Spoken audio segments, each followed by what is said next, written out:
And now, ladies and gentlemen, to make his closing remarks, the Deputy President of the Republic of Kenya, Dr. William Ruto.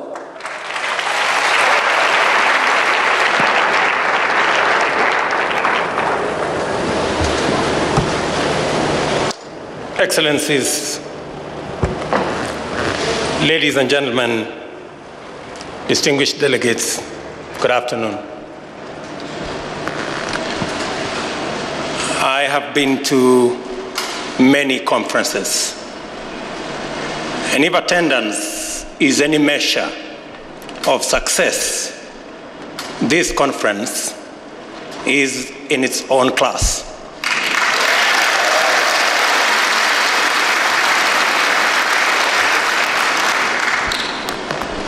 I say so because this is the only conference I have attended that there are more people at the closing ceremony than there are at the opening ceremony.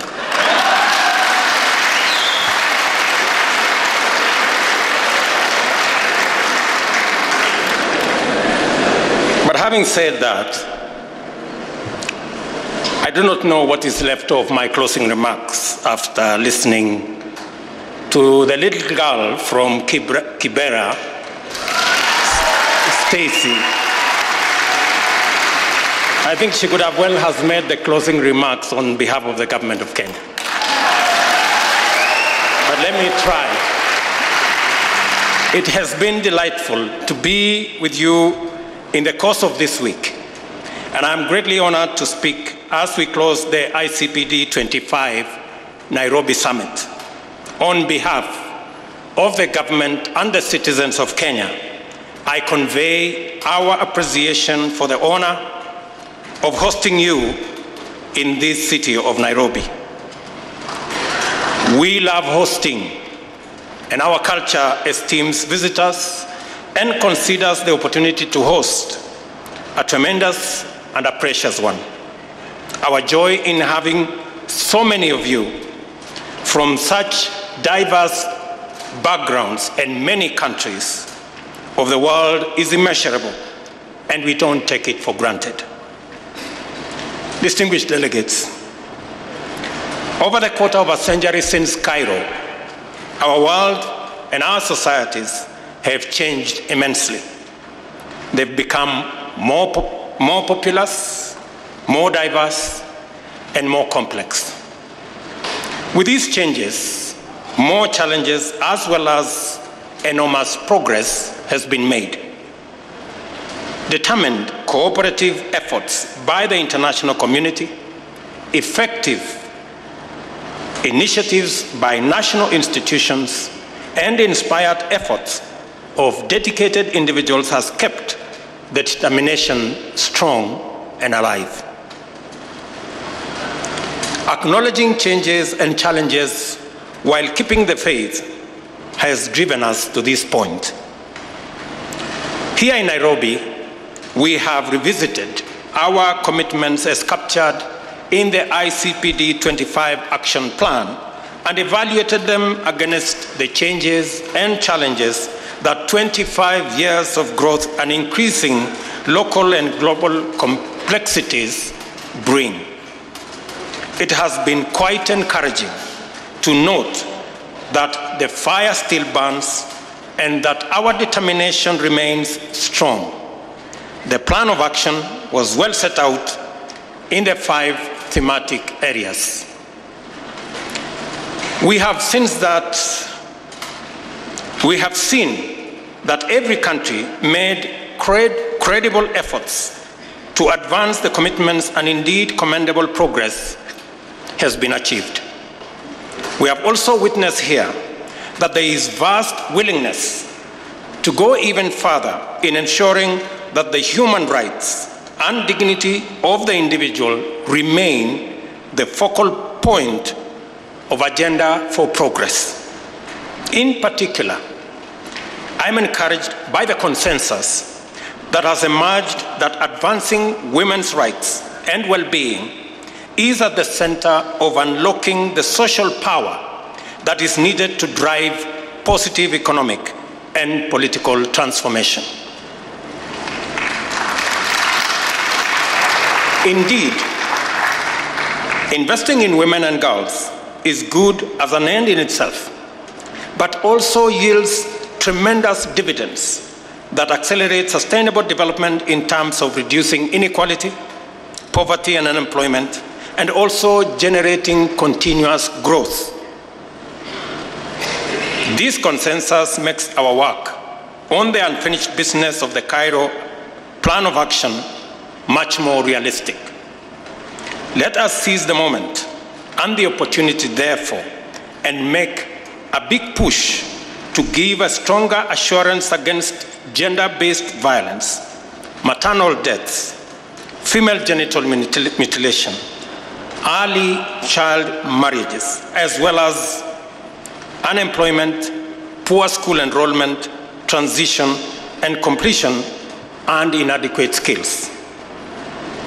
We realize that the strength of our commitments to the ICPD Plan of Action is commensurate with the speed of attainment of the Sustainable Development Goals. As President Kenyatta said here on Tuesday, we shall accelerate progress in our commitments by packaging priority actions and programs that guarantee concrete outcomes. Secondary and tertiary education, more rapid reduction in maternal deaths, the total elimination of FGM and child marriages, and the acceleration of equal participation by women in all spheres of social, political, and economic endeavor will take priority in our policy, in our legislation, and in our budget.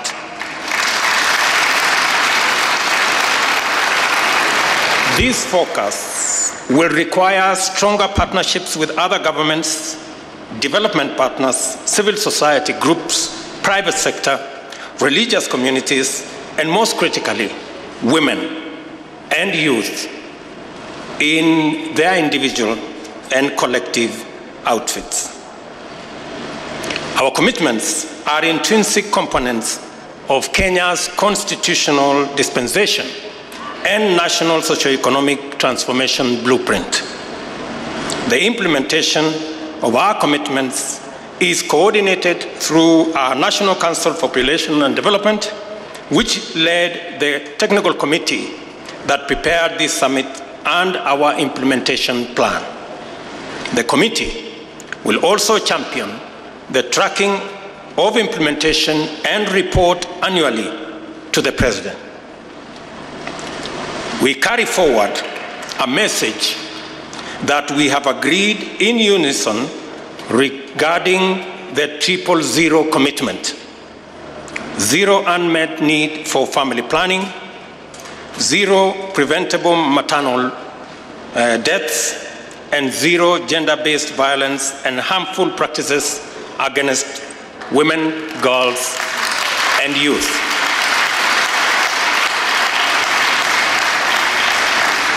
I know everyone else has put in place similar mechanisms to ensure that these commitments are met with appropriate action, programs, and interventions.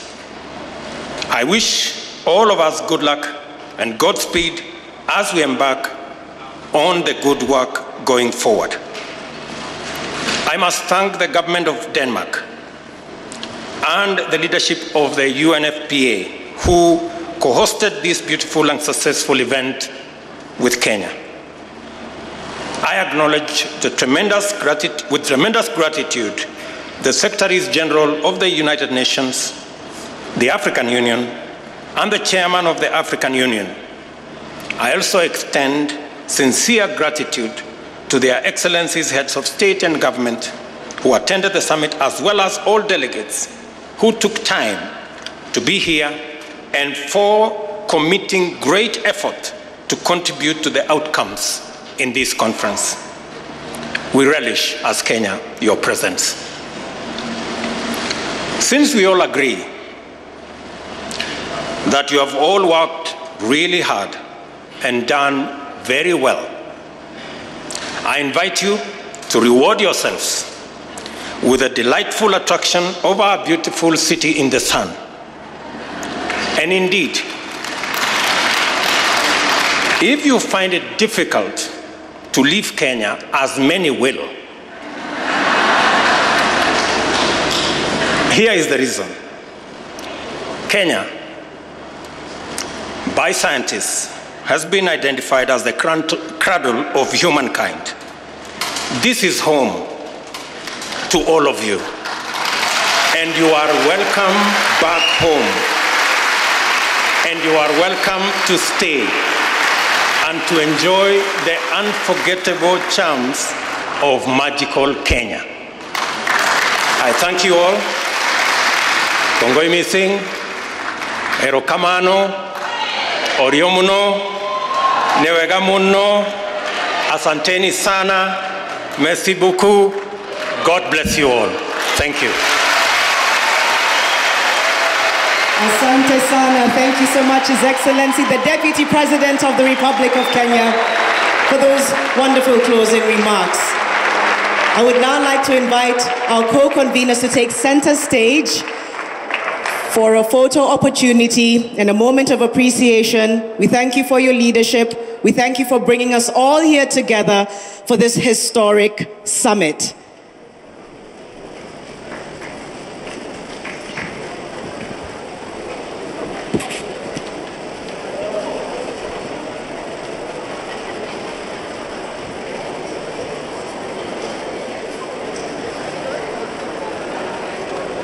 Yeah.